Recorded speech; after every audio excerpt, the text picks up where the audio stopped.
100 ગ્રામ દુઃખ હોય અને 1 કિલો આનંદ આલો. ખબર પડે હું શું કહું છું? તમારા જીવનમાં 100 ગ્રામ દુઃખ હોય અને સામે 1 કિલો હું આનંદ આપું તો 100 ગ્રામ નું કશું આવે ખરું? આવે ખરું? ના આવે ને.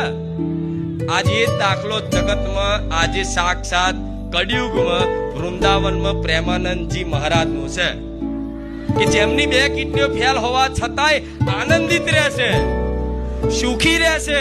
ઉપરથી એમની જોડે કોઈ એમના દરબારમાં જઈને એમના દર્શન કરી અને હજારો લાખો લોકો સુખની અનુભૂતિ કરે છે.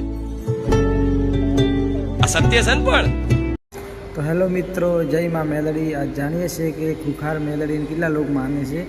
જે માનતા હો તો કોમેન્ટમાં જય માં ખુખાર મેલડી જરૂર લખજો. અને વિડીયો પૂરો જોજો. અચ્છો લાગે તો લાઈક કરજો. જો માતાજીના પ્રવચન છે તમે સાંભળજો, માતાજીના ભુવા કહે છે. અને ખુખાર મેલડી જો તમે માનતા હો દિલથી તો કોમેન્ટમાં જય માં ખુખાર મેલડી જરૂર લખજો અને વિડીયો એન્ડ તક જોજો. જય માં ખુખાર મેલડી.